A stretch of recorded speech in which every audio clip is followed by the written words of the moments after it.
What if the sharpest clues to our past were not written in stone or carved in bone, but hidden in glass? Not just any glass, but obsidian, born in fire, sharp enough to divide cells and ancient enough to predate writing, found in tombs and temples, in marketplaces and mountaintops, carried across oceans and deserts by hands we will never know. How did it move so far, so early? Why did so many civilizations, separated by vast distances, all reach for the same black mirror?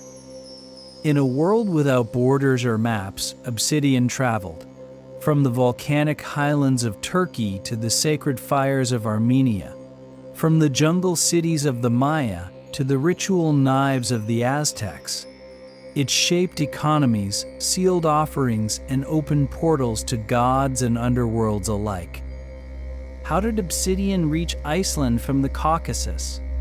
Why did ancient islanders in the Pacific carry it across thousands of kilometers of open water?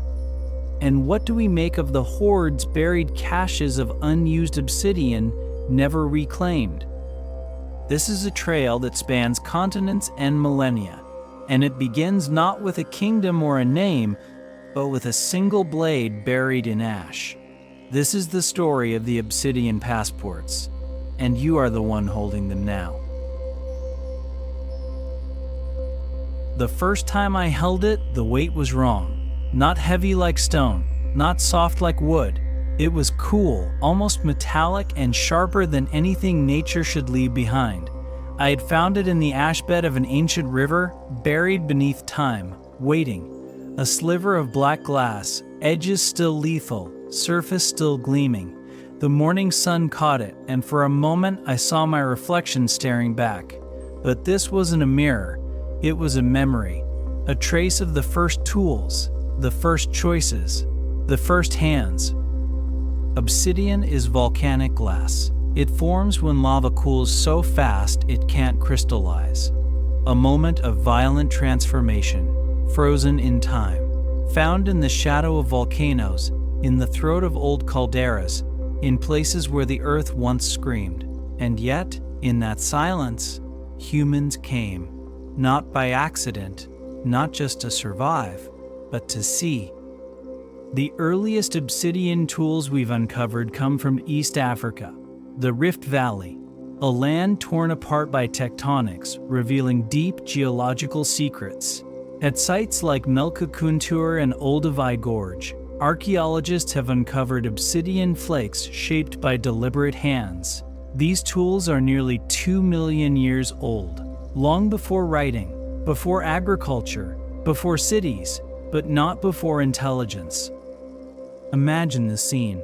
A small band of early humans, huddled near a fire, eyes flickering with its glow. One of them picks up a piece of obsidian, maybe shattered by nature, maybe dropped by someone else, and sees something more. With careful pressure, they chip the edge. A cutting tool, a scraper, a spear point. Not just survival, innovation. These weren't primitive acts, they were cognitive leaps. The decision to shape one material over another, to travel for it, to share it. Even in a world without maps or language as we know it, Obsidian moved. Across valleys, across generations, across identities. And what made it so special? The sharpness. Modern surgeons have used obsidian scalpels. Under a microscope, its edge is many times finer than steel.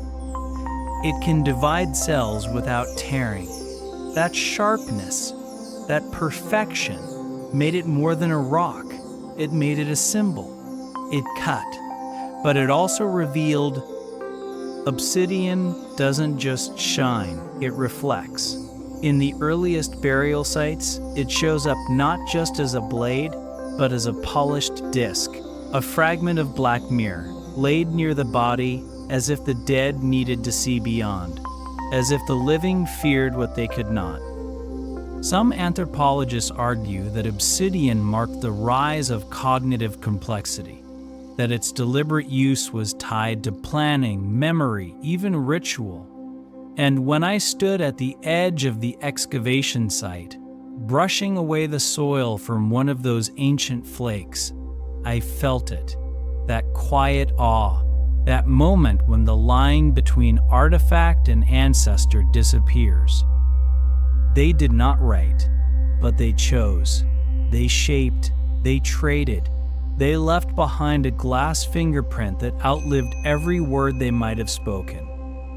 In Obsidian, we find the convergence of fire and thought, destruction and design, a material that remembers the violence of its birth, yet carries the calm of precision. We hold it now as they once did, not just as a tool, but as a message.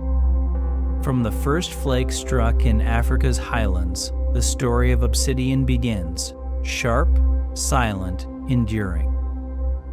And so do the black trails that it would leave behind.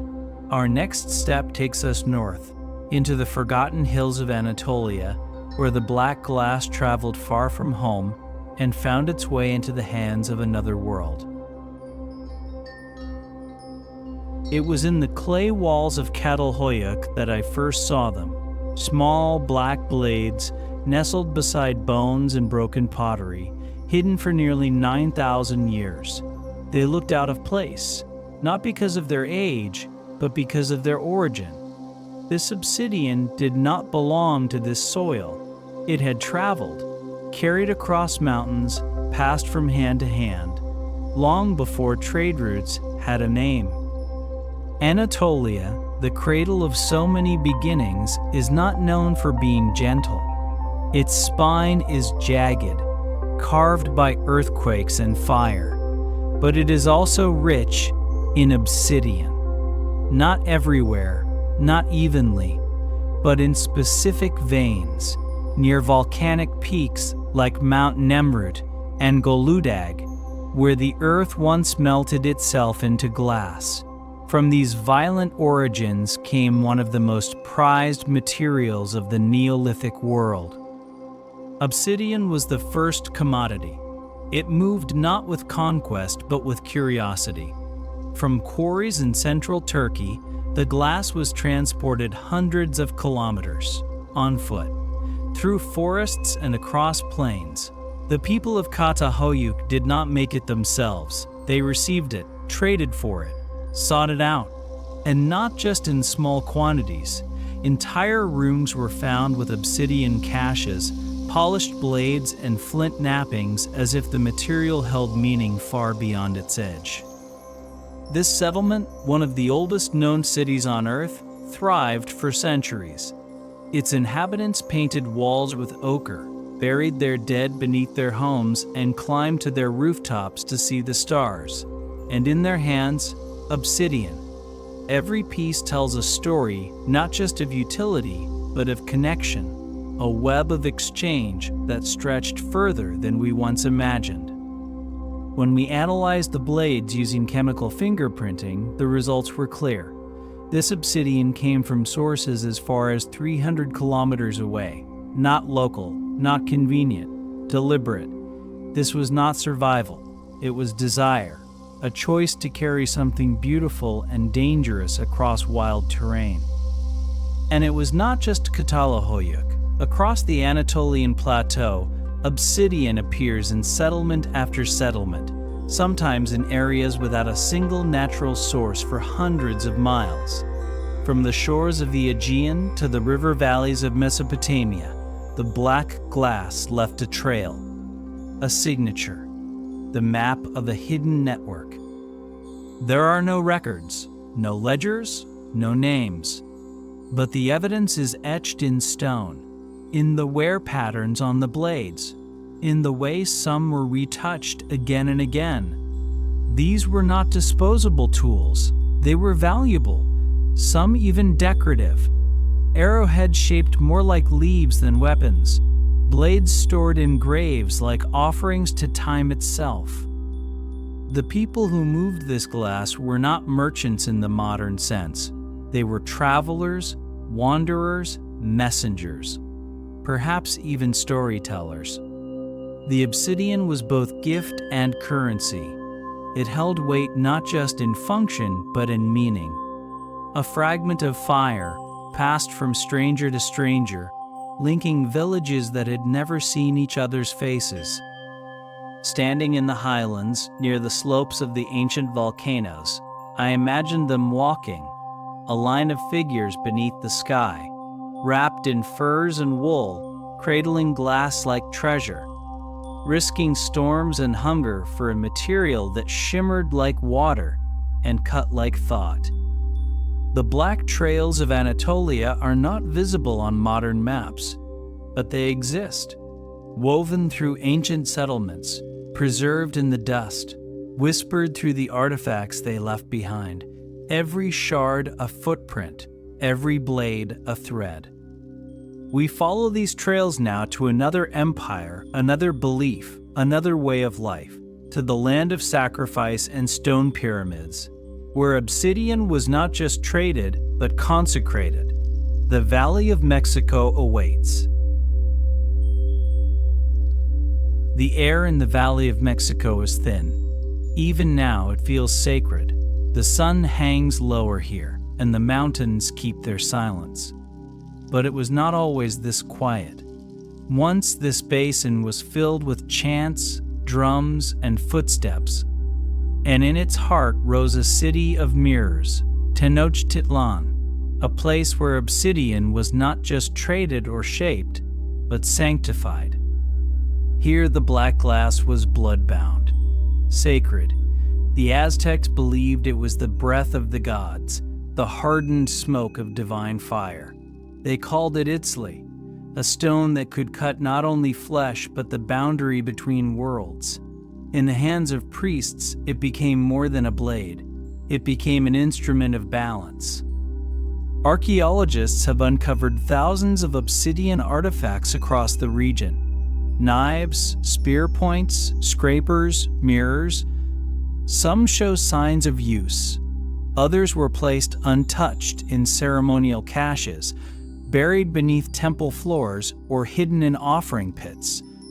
On the great temple steps, obsidian blades were laid beside figurines of hummingbirds and jaguars, symbols of life and war. It was here, near the Templo Mayor, that I held one of those knives.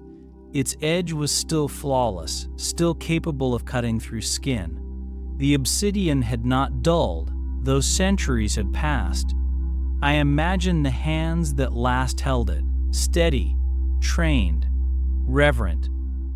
The Aztecs performed rituals with a precision that defies modern assumptions. Human sacrifice was not cruelty, but cosmology, an act of reciprocity. To feed the sun, to sustain the turning of time, blood had to be given, and obsidian was the chosen tool. The priests believed it opened the body the way a flower opens to light, that through its sharpness the spirit could rise cleanly. Even the gods in their myths used obsidian to cut themselves, to bleed, to create. In this world, pain was not punishment, it was offering. But not all obsidian in the valley served ritual. Some moved through marketplaces as currency. Some carved into mirrors, polished to a darkness that reflected nothing. These were not for vanity, they were for vision. Obsidian mirrors were used by seers and emperors to glimpse the future, to seek omens in the black. Montezuma himself is said to have gazed into such a mirror when he first heard of pale strangers approaching from the east. And perhaps it is no coincidence that obsidian too played a role in war. Aztec warriors carried macuahutl, wooden swords lined with obsidian blades. They did not cut like metal, they shattered, tearing, ripping, breaking bone and armor. Spanish accounts speak of limbs lost in a single blow.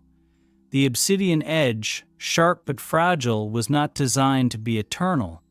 It was meant to be used, then broken, like the cycles of life and death the Aztecs revered.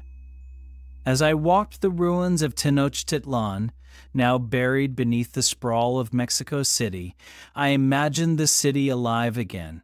Banners waving in the wind, canals glinting in the light, marketplaces buzzing with color and sound, and always, somewhere, the glint of obsidian.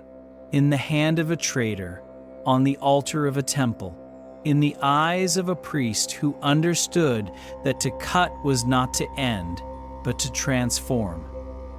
Obsidian in the Valley of Mexico was not just a tool. It was belief made solid. A bridge between earth and sky, blood and light, life and what lies beyond. And so we follow its trail further into the quiet ruins of a city without a name, where obsidian was forged not for war, but for commerce, and yet, no less mysterious. We go now to Teotihuacan, where the mirrors were many, but the faces behind them remain unknown. The road is straight, impossibly straight. It cuts through the highlands like a line drawn by gods, not men. They call it the Avenue of the Dead, and as I walked it, flanked by pyramids that reached toward a sky long emptied of names, I felt the weight of something enormous. Not just stone, not just time, but absence. Teotihuacan is a city of echoes, a city whose builders left no written record, no known kings, no final name, and yet they left obsidian, everywhere centrally. Teotihuacan rose around 2,000 years ago and became one of the largest cities on Earth. At its peak, it rivaled Rome, but it was not built on conquest, at least not in the beginning. It was built on craft, on vision, on obsidian. Black glass flowed through its workshops like blood through veins, not just for survival, for something more. Archaeologists have uncovered entire neighborhoods dedicated to obsidian production. Tools were made with a precision rarely seen elsewhere in the ancient world. Blades, arrowheads, knives, scrapers, made not one at a time, but in batches. Mass production. Assembly lines. All this without iron or steel, just fire, stone, and skill. The hands that worked here shaped glass with an intimacy that bordered on reverence. But what truly sets Teotihuacan apart is not just the volume of obsidian, it is how it was used. Some pieces were ritual. Obsidian points arranged in cosmic patterns, buried beneath temples like offerings to the sky. Others were mirrors, smooth, polished, round.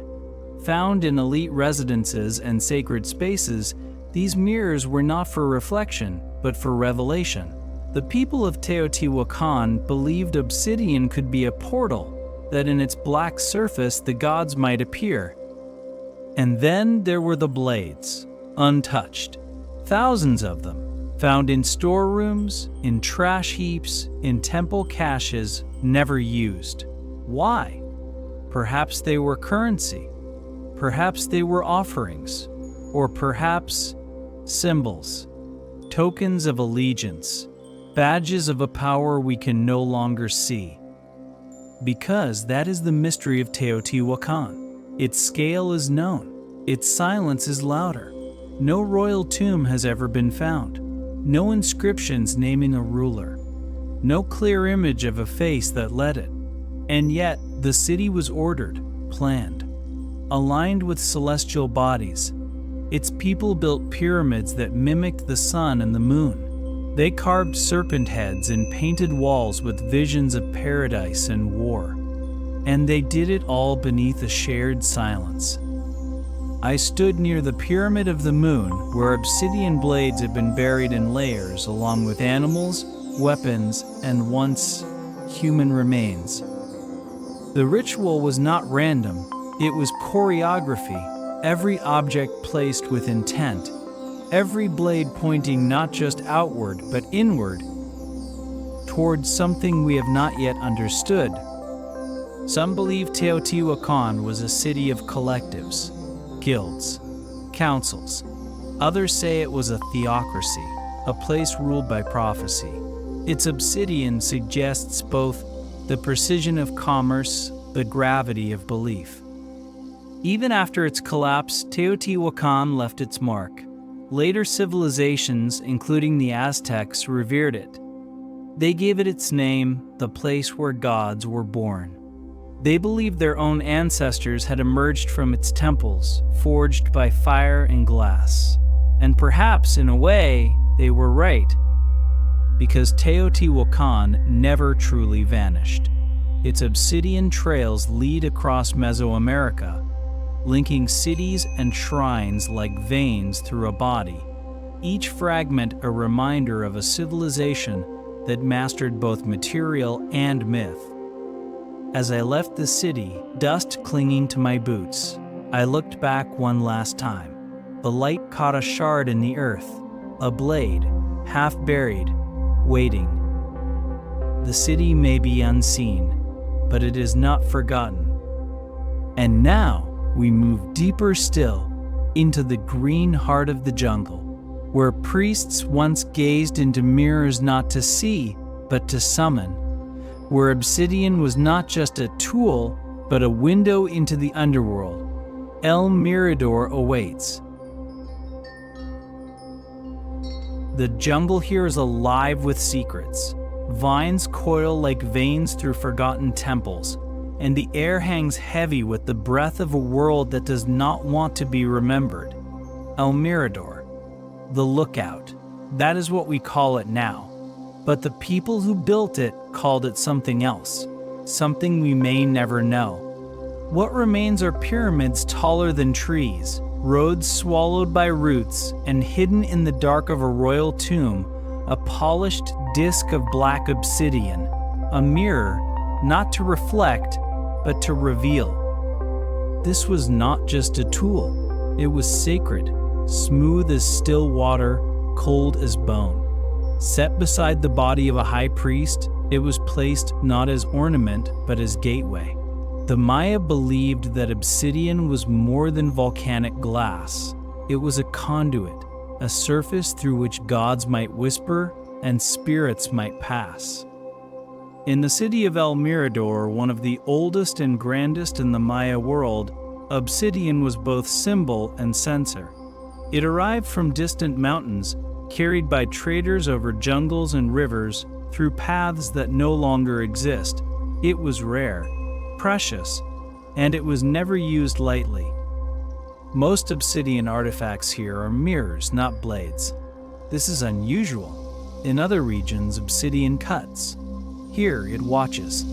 Some were round, some oval, some carved into shallow bowls, each polished to a depth so dark it seems to swallow light. The Maya called these Tezcatl, smoking mirrors. They believed the gods themselves used such mirrors to see into the hearts of men. In the hands of a shaman, an obsidian mirror was a map to other realms. Used in ceremony, it was tilted toward moonlight or flame, its surface flickering with visions. Not illusions, they said, not dreams, but truths from the world beneath this one.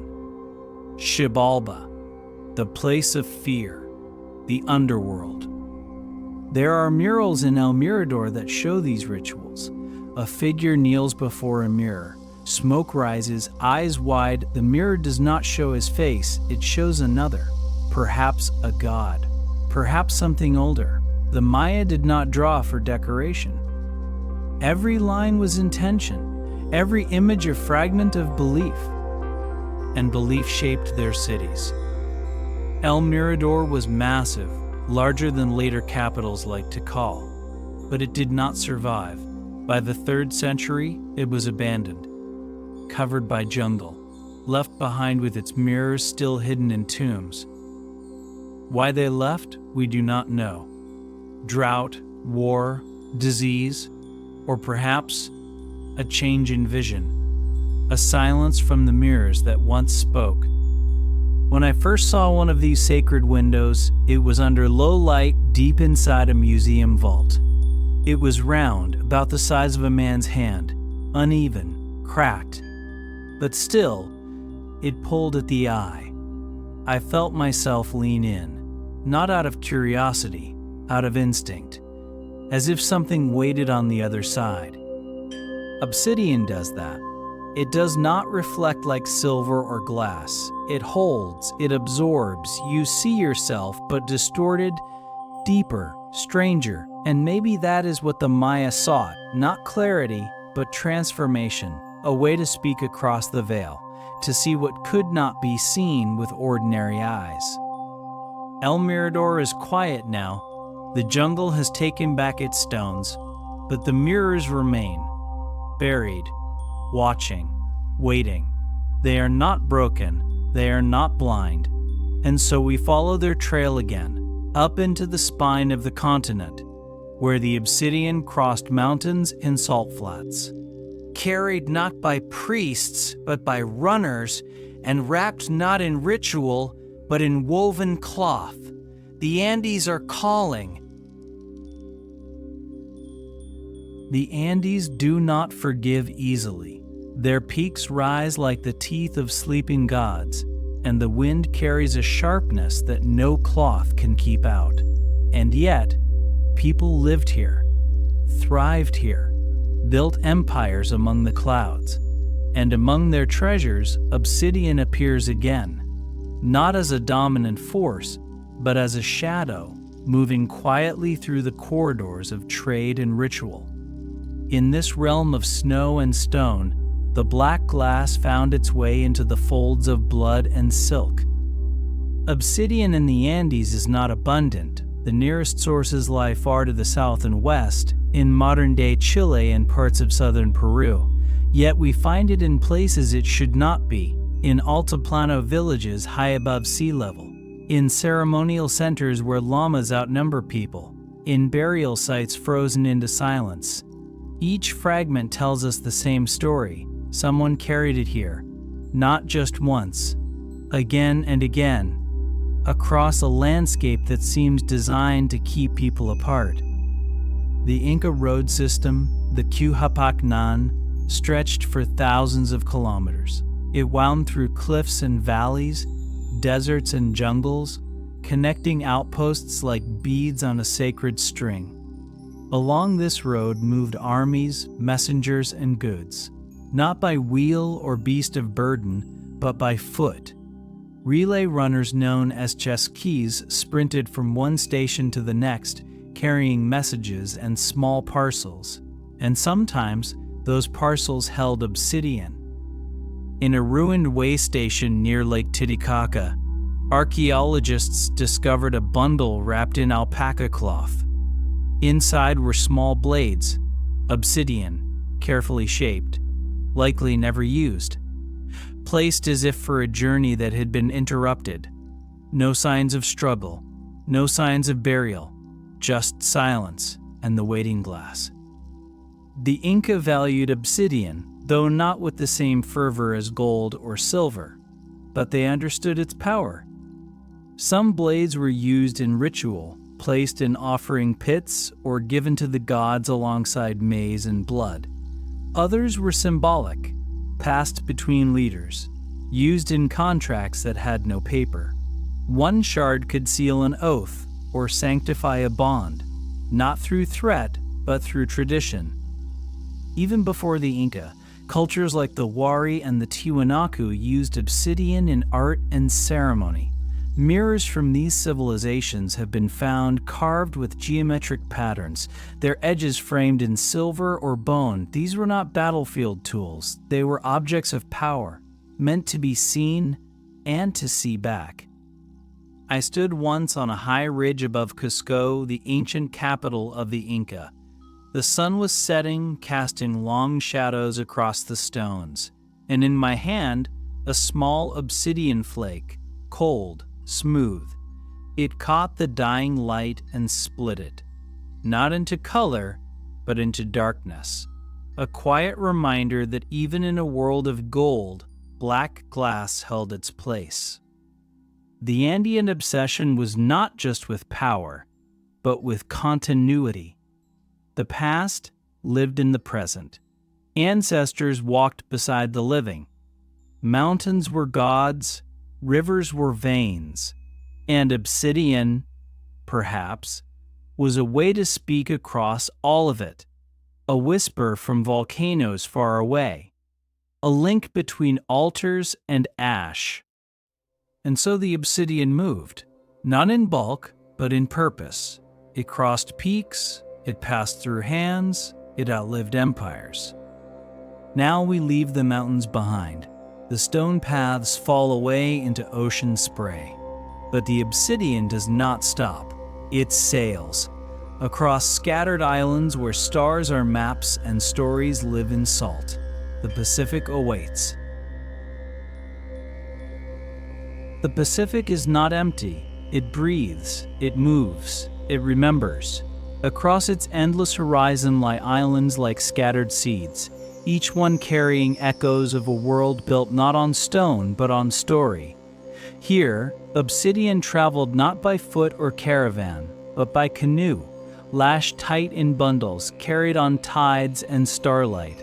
In this oceanic web, Obsidian became more than a tool. It became a whisper that moved across water, tying together cultures separated by vast blue silence. On the island of New Britain, in what is now Papua New Guinea, lies a place called the Talisaya Peninsula. It is one of the few locations in this region where obsidian erupts from the earth. Here, the stone bleeds from the land in jagged veins, glossy and dark, with an edge that cuts deeper than bone. From this singular source, a 1,000-year trade began. Tiny flakes, blades, and cores of obsidian were carried away by canoe, some ending up hundreds of kilometers from their volcanic birthplace. And what is astonishing is that these pieces show up where they should not, on islands with no obsidian of their own, on coral atolls too small to grow trees. Yet in their middens and tombs we find it, not in piles, in offerings, carefully placed, protected, passed down. The people who carried it did not have compasses. They had the stars, the swell of the sea, the taste of wind. They navigated using memory, using rhythm, using silence. Obsidian was not just cargo. It was proof of arrival, a sign that a canoe had touched another world and returned. In places like Buka, Manus, and even the Solomons, obsidian took on new shapes. It was carved into ritual blades, pierced into earrings, polished into eye inlays for carved wooden figures. It adorned the sacred. It sharpened the everyday, and it endured even in places where the rains should have dissolved it and the sea should have swallowed it whole. On one island, I was shown a small obsidian flake by an elder. It was no longer sharp. Its edges had softened, worn by generations of hands. But he held it with reverence. He said it had belonged to his grandfather's grandfather, that it had come from the mountain island long ago in a canoe made of breadfruit, wood, and prayer. This was not trade as we imagine it. It was something deeper, an agreement across waves, a gift carried by those who risked death each time they left the shore. In these island cultures, the past is not behind you, it is all around. And obsidian, with its volcanic birth and oceanic journey, held a place close to memory. The Pacific tells its story in fragments, shells, songs, stones, and among them, obsidian gleams like a thread of night woven into the daylight, a reminder that no matter how far the sea stretched, there was always a way forward, always a return. And now we follow the path inland once more, from water to wind to the vast steppes of Asia, a place of nomads and thunder, where obsidian appears not in marketplaces or temples, but in mounds of earth, sealed with silence. The Altai Mountains wait, under sky wide enough to lose your name. where blades were buried with warriors and obsidian glinted like frozen smoke beneath the soil. The wind never stops in the steppes. It hums across the grass like a forgotten lullaby, brushing the tall blades with the same rhythm it has kept for thousands of years. In this land of endless sky and wide horizons, silence is not emptiness, it is a presence. And buried beneath that silence, under layers of frost and memory, lie the burial mounds of the Scythians, and with them Obsidian. The Altai Mountains rise in the distance like a spine, jagged and aloof. This was the edge of the world for the ancient nomads, a place of storms and spirits, where the bones of ancestors rested beneath carved stones. The Scythians were not empire builders. They did not carve cities or raise monuments. They moved, fast, fierce, vanishing with the dawn, and yet they left behind a trail of mystery, and in some tombs, a glint of black glass. Obsidian is not common in the Eurasian steppe. There are no great quarries here, no volcanic veins to feed the hunger of artisans, and yet it appears, not in abundance, but in precision. A blade here, a shard there, tucked into the folds of fur, sealed with amber, resting beside warriors wrapped in gold and silence. One such find came from a kurgan, a burial mound near the borders of modern-day Kazakhstan. Archaeologists uncovered a wooden coffin preserved by permafrost. Inside was a man, his clothing adorned with intricate patterns of leather and bronze, and at his hip, a small obsidian blade, still sharp, still waiting. Its origin was traced not to this region, but far south. Possibly the Caucasus. How it came here, no one knows for certain, but it had traveled, and it had mattered. The Scythians were master horsemen. They lived in motion. Their world was a tapestry of tribes and alliances, strung together by shared skies and blood ties. They traded in furs, horses, metalwork, and perhaps in secrets. Obsidian in this world may have been more than tool or weapon. It may have been talisman, carried for its rarity, treasured for its edge, chosen not for utility, but for meaning. In their burial customs, the Scythians displayed reverence and precision. Warriors were often buried with their weapons, their horses, and sometimes mirrors. Not made of silver, but of obsidian. These were not decorative, they were portals. Just as in Mesoamerica, the belief in reflective surfaces as gateways to other realms finds echo here. A shard of volcanic glass set in the cold heart of the steppe becomes a bridge between worlds. I once stood at the edge of one of these mounds, the wind biting at my skin, the horizon endless in every direction. In the soil, crushed fragments of bone and charcoal, and among them, a single obsidian flake, too small for war, too perfect to discard. Perhaps it had been held in a necklace, or kept in a pouch, or offered to a sky god long forgotten. The steppe is often seen as a place between east and west, between desert and forest, between civilization and chaos. But in truth, it is a world of its own, a place where silence is the only historian. And obsidian, when it appears, is not an accident, it is a message. From volcano to horseback, from fire to frost, the journey continues. West now, into the world of empire and marble, where obsidian did not arrive through ritual or war, but through medicine and mirrors. Rome awaits. And even there, in the heart of the civilized world, the blade of volcanic glass held its edge.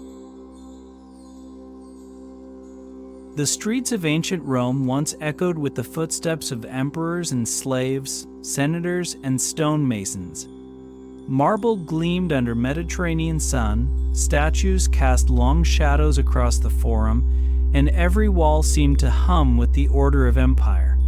But beneath the marble, behind the gold, in the still corners of villas and clinics, Obsidian waited, not in the markets of common trade, but in the hands of those who healed and those who saw.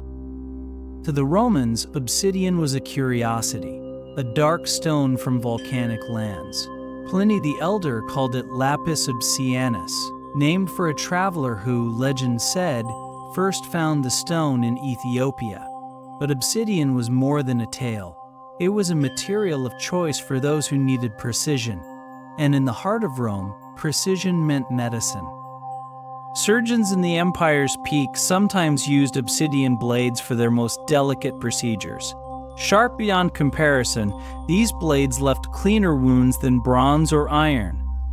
Archaeological digs in Pompeii and Herculaneum have uncovered obsidian scalpels among surgical kits. Preserved beneath ash and silence, they tell of physicians who understood the value of an edge that could part skin without tearing. In a world of bleeding and humors, that mattered. But the presence of obsidian in Rome was not limited to the clinic. It also found a place in the spiritual and the elite. Mirrors carved from volcanic glass have been found in the homes of patricians. Polished to a dark sheen, they were not used to see one's face in daylight. They were used by lamplight, by moonlight, for divination, for reflection of another kind. The Romans, despite their obsession with order and reason, lived in a world thick with omens. Augurs watched birds, priests read entrails, and some looked into obsidian. The tradition may have traveled with them from older cultures, carried across the sea from Egypt or the Levant. Or perhaps it rose again from the stone itself, because obsidian has a way of inviting the gaze. A mirror that does not show the face, but the shadow behind it. In the workshops of craftsmen, obsidian was carved into small statues, rings, and amulets. Always rare, always precious, not as abundant as glass from the furnaces of Alexandria or the sands of Gaul, but chosen, a stone that was more than material, a symbol of something deeper. Older. I walked once through the ruins of a Roman villa near Naples. The mosaic floors were broken but still spoke of elegance. A basin had collapsed inward, revealing a small chamber. Inside, among the debris of fallen walls, lay a box, bronze hinges, charred wood, and within it, an obsidian blade. No longer sharp, but still whole. Wrapped in what remained of linen, preserved like a relic. Why was it there? Hidden, not displayed. A surgical tool? A sacred object? Perhaps both. In Rome, boundaries were blurred between medicine and magic, between faith and fear, and obsidian, born of fire, straddled those lines with quiet dignity. Even in an empire of aqueducts and armies, of law and learning, there was room for the primal, for the sacred, for a stone that whispered of volcanoes and vision. Now we turn east, to places older still, where obsidian was not just valued, it was offered, to the gods, to the ancestors, to the fire from which it came. The temples of Armenia rise ahead, and within them, bowls of black glass laid beneath ancient altars. The highlands of Armenia breathe a different kind of stillness.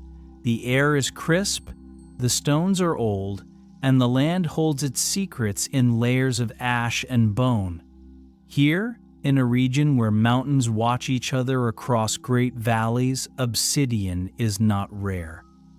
It erupts from the earth itself, and yet what the ancients did with it was not for survival, it was for reverence. Armenia is one of the oldest continually inhabited regions on Earth. Long before kings carved palaces into the rock, Before alphabets etched history into clay, there were temples, stone circles, and fire altars raised to gods we no longer name. In these places, obsidian was not just used, it was offered. At the site of Metsamor, a sprawling temple complex near the Ararat Plain, archaeologists uncovered bowls filled with obsidian flakes. Not tools, not weapons. These were napped, shaped, then carefully placed. Many were burnt at the edges, as if fire had kissed them before they were buried. Some were broken intentionally, their edges dulled, their sharpness taken. These were not discarded, they were given. Who were they given to? The gods of the mountains, the spirits of the flame, the ancestors who watched from behind the veil. We cannot know, but the care with which they were placed leaves no doubt this was ritual. And this pattern is not isolated. At Gedharat, another highland sanctuary, obsidian artifacts were found buried beneath the floor of a ritual hall. Alongside them were animal bones, pottery shards, and traces of wine, a feast for the divine, a prayer in the language of fire and stone. Obsidian had presence. It gleamed in the light of torches. It did not rust. It did not fade. In a world where most things decayed or crumbled, the black glass endured. And in that endurance, the ancient Armenians saw something sacred, a permanence, a purity, a connection to the volcanic breath of the earth. Even now in modern Armenia, obsidian remains a cultural symbol, jewelry, religious icons, protective charms. The past still whispers through the stone. I stood once at the edge of a ruined altar in a hillside chapel, far from any road. The wind was cold. The stones beneath my feet were carved with circles and lines half erased by time. In a hollow near the base of a pillar, I found a single obsidian shard, smooth, burned at one end, left as if waiting for someone to notice, not sharp enough to cut, but sharp enough to speak. It is possible that obsidian in ancient Armenia symbolized more than just the divine. It may have stood for transformation, from fire to stone, from life to death, from offering to memory. The temples were not just places of worship, they were machines of meaning, and obsidian was a gear that turned them. Unlike the obsidian blades of Mexico or the mirrors of the Maya, here the glass was less about vision or violence, it was about presence, about giving something precious back to the earth that had given it, about sealing promises in silence. The sacred fires may be long cold, but the stone remains, black, waiting, a record without words. We turn now toward science, toward the lens of the modern, where obsidian speaks again, not in myth, but in measurement, in the glow of machines that trace its birth, its journey, its fingerprint. The atomic trail of ancient trade begins to emerge. We used to follow obsidian by the eye, by texture, by color, by the feel of its edge in the hand. But today, we follow it by light, by element, by the whispers locked inside its atomic lattice. In labs where silence hums beneath fluorescent bulbs, ancient blades are placed under beams of pure energy, and the obsidian begins to speak in numbers. This is the science of sourcing, and it has changed everything. Obsidian, though it appears uniform to the naked eye, is not identical from place to place. Each volcanic source leaves a trace, a unique fingerprint made of trace elements, bits of strontium, rubidium, zirconium, and more. Invisible to the senses, but unmistakable in the lab. With techniques like X-ray fluorescence and neutron activation analysis, scientists can now pinpoint the origin of a single shard. Not just the country, the mountain, sometimes the very flow from which it came. And with that knowledge, the maps of prehistory begin to change. A blade found in a burial site in Peru, traced to a volcano in northern Ecuador. A mirror from a Greek island, matched with obsidian from central Anatolia. The evidence grows with each test. Trails emerge where there were none. Trade routes stretch farther. Networks thicken. We begin to see the web that once wrapped the ancient world. It is a quiet revolution, one that replaces speculation with data, and yet it deepens the mystery rather than ends it. At the Smithsonian, I watched as a technician slid a tiny obsidian flake into a chamber.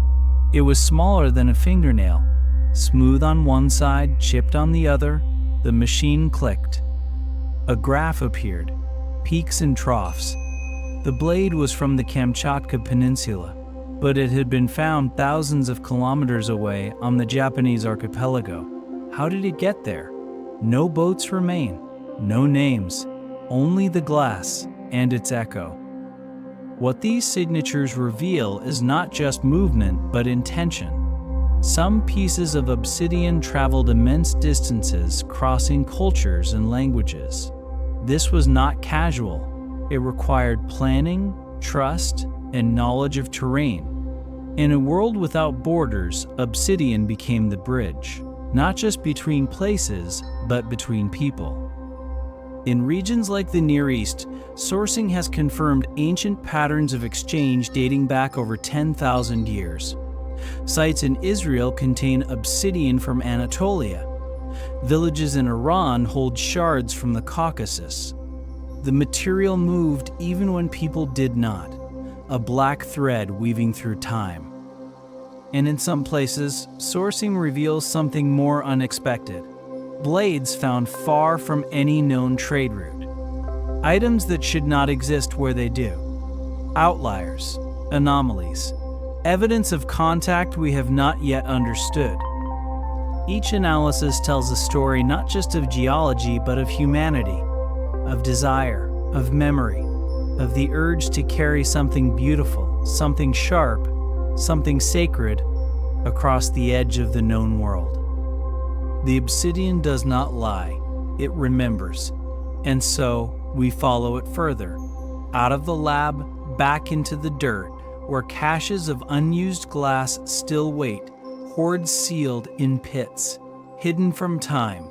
Were they offerings, insurance, a message?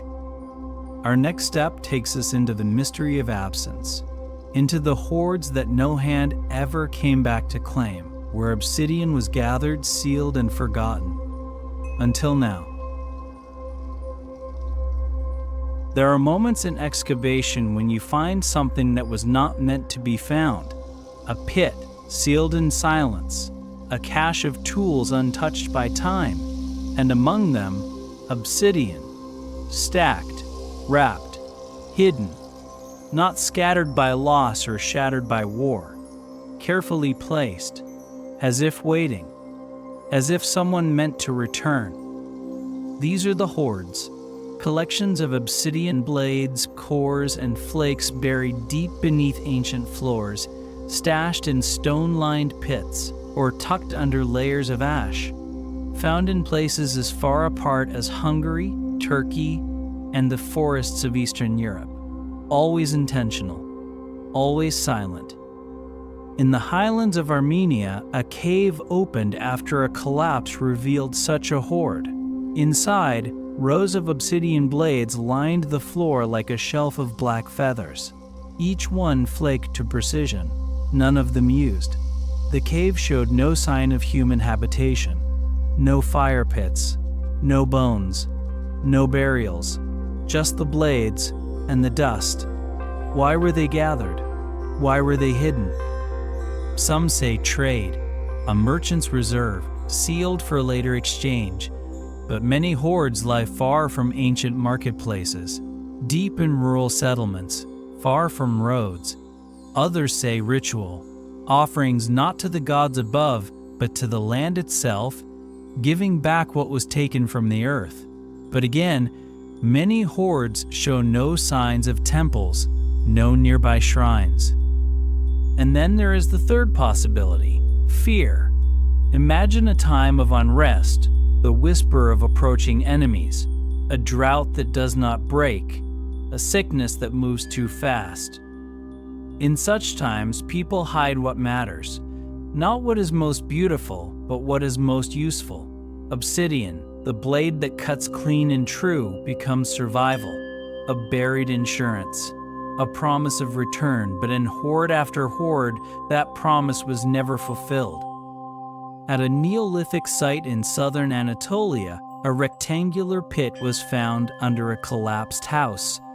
Inside were over 300 obsidian flakes and preforms stored in layers with woven plant fibers. The rest of the house had burned, charred beams, ash, collapse.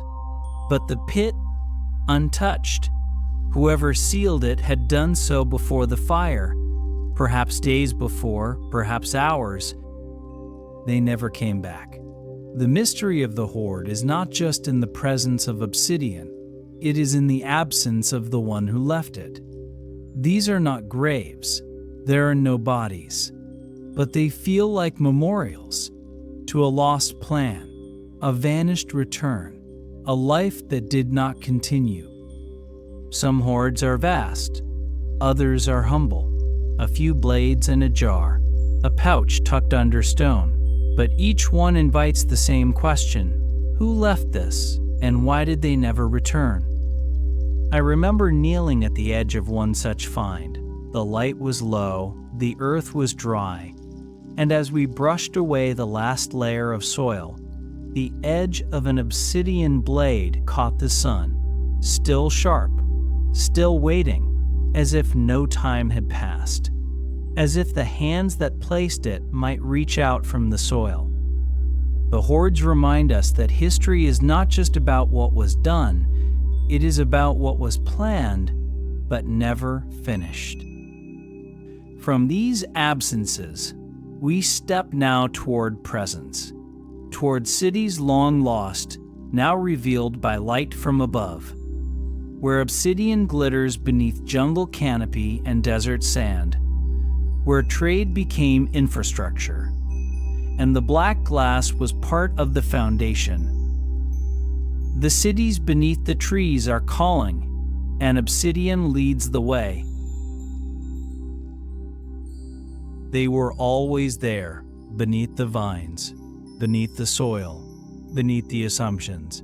Cities lost not to time but to vision, too large to be ruins, too quiet to be legend.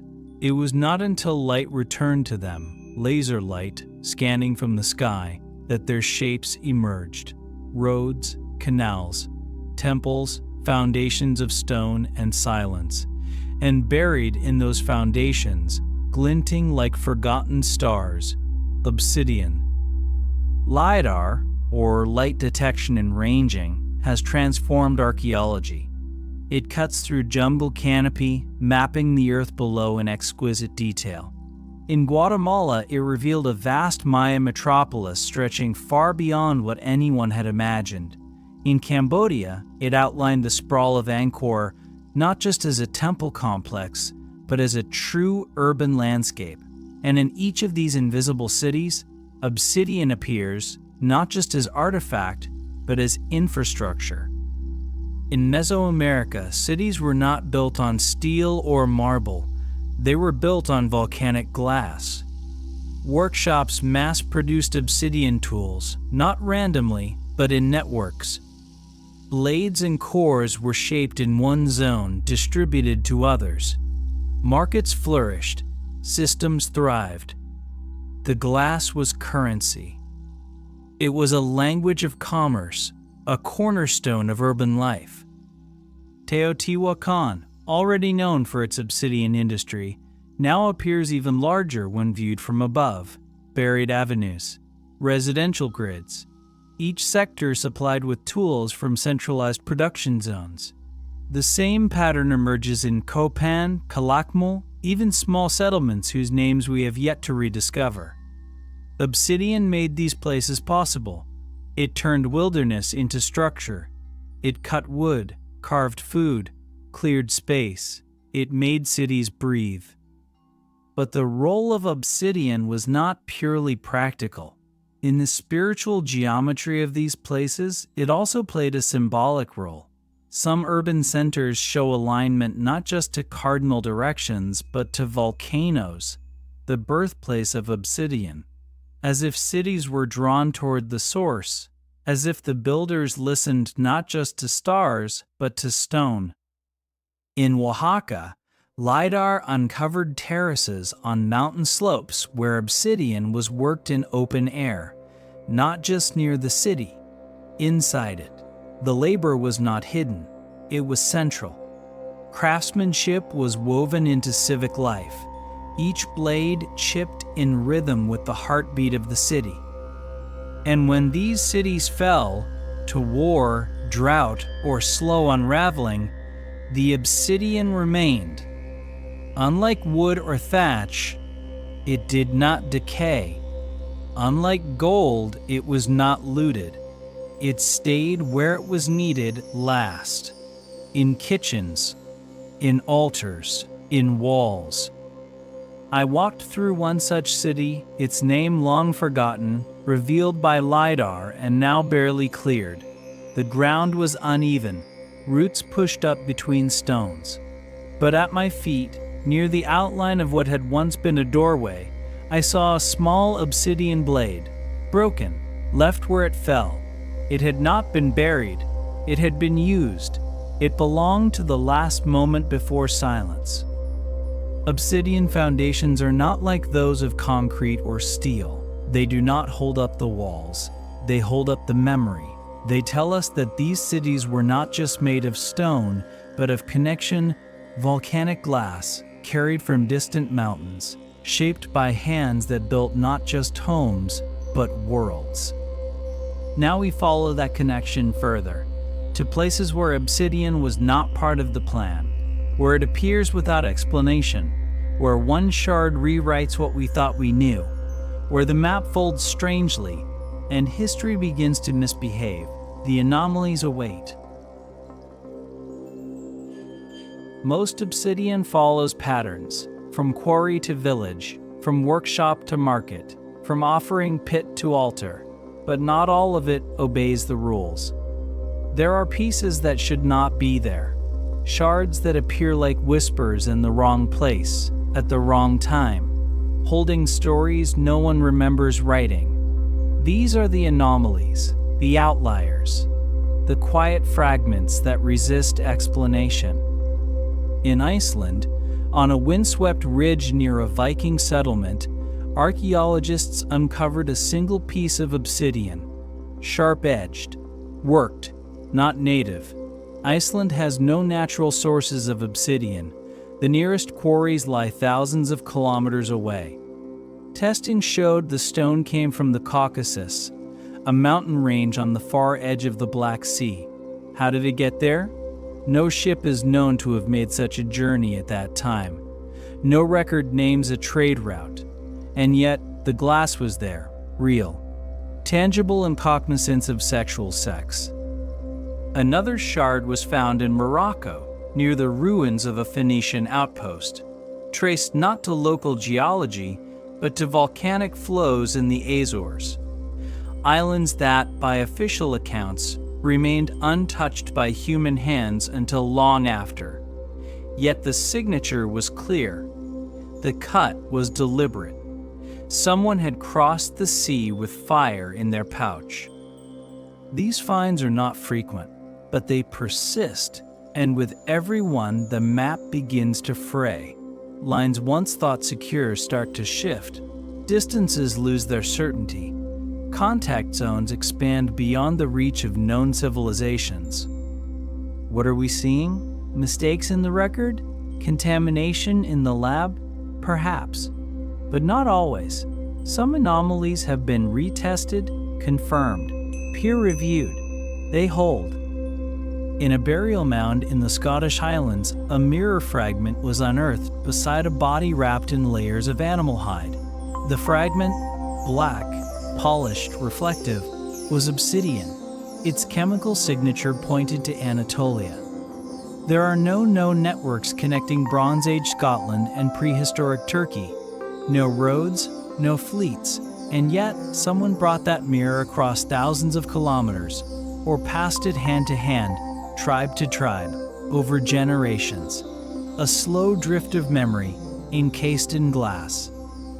Sometimes the anomalies are not in location, but in time. At a dig site in northern China, a blade was found in a layer of soil dated centuries older than the region's first known settlement. The layer was intact, undisturbed. The obsidian matched sources in far eastern Russia. It was a ghost of a movement that preceded writing and contradicted it. These outliers do not rewrite history on their own, but they press against it. They invite questions. They suggest that the ancient world may have been more connected, more mobile, and more curious than we allow ourselves to imagine. I once held one of these pieces, a thin blade, found in a cave in southern France, traced to Mount Nemrut in Turkey. It felt ordinary, unremarkable, until I knew what it was. Then it changed. It became a question held in the palm. A contradiction that could cut. Perhaps the anomalies are not errors. Perhaps they are glimpses. Evidence of travelers who left no monuments, of migrations lost to erosion, of exchanges carried in silence. Perhaps obsidian moved like myth, shared, remembered, carried by those who saw something in the black that others overlooked. The last hands to hold these pieces are long gone, but their decisions remain, and now we return to those hands, to the end of the trail, to a place where a life paused, and obsidian was left behind, not as offering, not as trade, but as memory. We enter the tomb, we find the final touch. It was a cave in the Armenian highlands, dry, cold, sealed for millennia, the kind of place you would walk past without a second thought. But beneath its stone ceiling, in the silence where only wind had passed, they found something waiting. A skeleton, curled in rest, knees drawn toward the chest, and beside it, wrapped in layers of woven grass, obsidian tools, unused, unbroken, placed with care, as if the person who set them down expected to return. Radiocarbon dated the burial to more than 7,000 years ago. No writing, no metal, no monument, just a person, a few modest possessions, and the black glass that had crossed generations. The tools were not buried with ritual pomp. There were no offerings of gold, no statues, just essentials. A scraper, a blade, a flake, each shaped by hand, each holding the smooth, silent beauty that only obsidian carries. The last hands to touch them were steady, gentle, deliberate. Perhaps they were the hands of the person now resting there, or perhaps those of someone who loved them. In that moment, obsidian was not trade, it was not weapon, it was memory. Across the ages, we have found obsidian in palaces and pits, in markets and tombs. But here, at the end of the trail, it is no longer a material of empire or economy. It is personal. It speaks not of civilizations, but of an individual, a life, a death, a farewell. I remember kneeling at the edge of the chamber. My breath fogged the air. The light from my torch flickered across the blade's surface. It did not reflect my face. It absorbed it. I saw only shadow, but that shadow was full. What makes obsidian special is not just its sharpness or its beauty. It is its permanence. Long after wood rots, long after bone crumbles, Obsidian remains.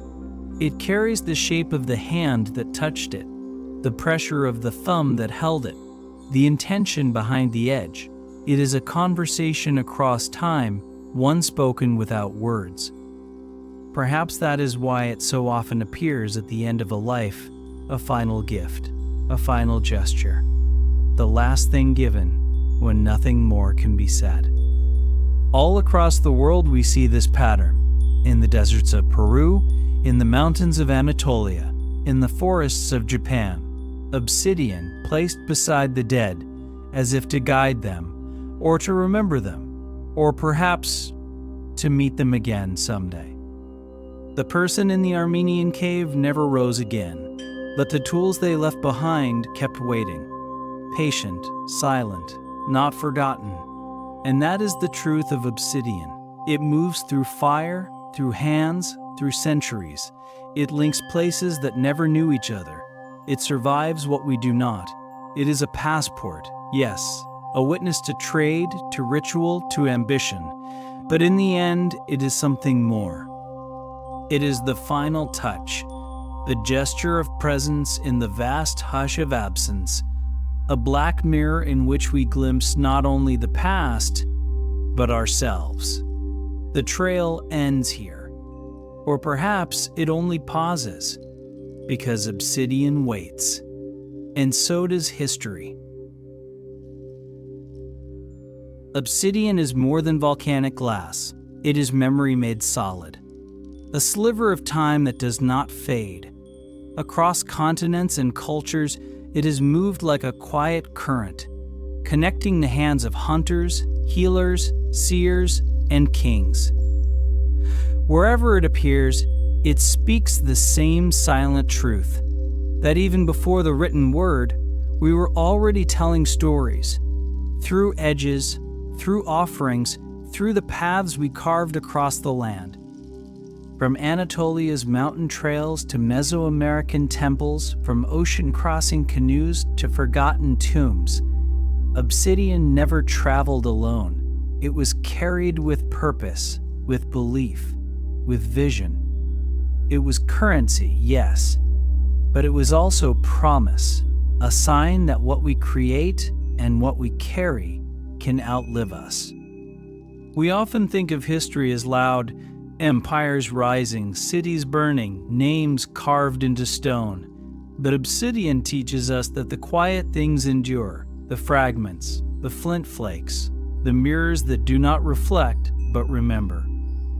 Every piece we have followed in this journey was touched by someone who is gone. And yet their choices remain. A shard left in a hoard, a blade set beside the dead, a mirror hidden in earth for generations. Each one a question passed on to us. And as we stand here now at the end of this long path, we realize it does not end at all, because history does not speak in a straight line. It circles back. It waits for us to notice, to listen. Obsidian has waited, and now you are part of its trail, another piece of the puzzle, another secret swallowed by the ages. But I have learned one thing on this path. History does not whisper. It waits.